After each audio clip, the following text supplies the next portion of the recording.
जब मिले थे हम पहली बार, तुम करीब आए थे मेरे। तुम्हें मैं अच्छी लगने लगी थी और मैं भी तुम्हें पसंद करने लगी थी। तब तुम्हें मेरे साथ वक्त बिताना अच्छा लगता था और मुझे भी तुमसे किया हर वादा सच्चा लगता था। घंटों घंटों फ़ोन पर बातें किया करते थे तुम और मुझसे मिलने के बाद अक्सर लेट सोया करते थे तुम। हर बात पर तुम मेरे लिए केयर दिखाते थे। रूठ जाऊँ मैं कभी तो तुम झट से मनाते थे।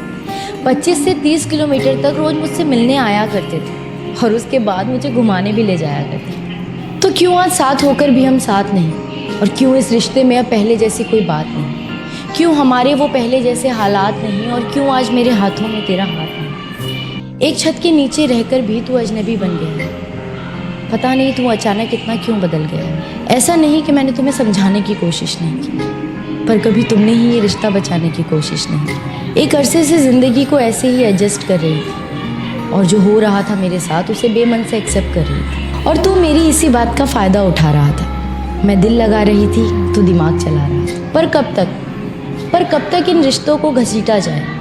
जहाँ चलना भी हो मुश्किल, वहाँ भला कैसे दौड़ा जाए? पर अब सच बताऊँ तो बहुत थक चुकी हूँ मैं, और इस घिसी पिटी ज़िंदगी से पक चुकी हूँ। मैं जानती हूँ कि मुझे कोई समझ नहीं पाएगा।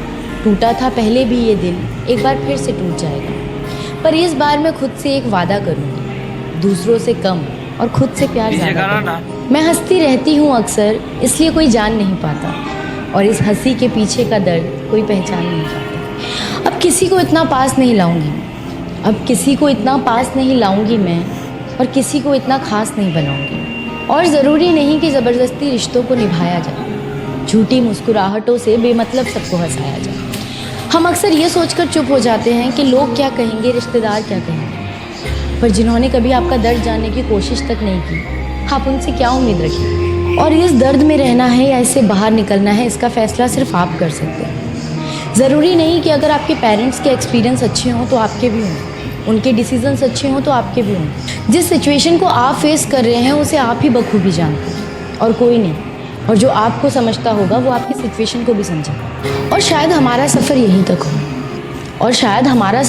तक हो, ये सोचकर अच्छी मेमोरीज़ को अपनी डायरी में रखकर उस चैप्टर को बंद कर देना चाहिए। क्योंकि हो सकता है आपकी किताब में कहानी नहीं किस्से हैं, और अगर आप चाहते हैं कहानी लिखना तो आपको अपनी कहानी का मेन हीरो खुद बनना होगा। क्योंकि अगर आप किसी और को अपनी कहानी का मेन हीरो बनाएंगे तो आपकी कहानी अधूरी रह सकती है, लेकिन अगर आप खुद अपनी कहानी का हीरो बनेंगे तो आपकी कहानी ज़रूर मुकम्मल होगी। शुक्रिया।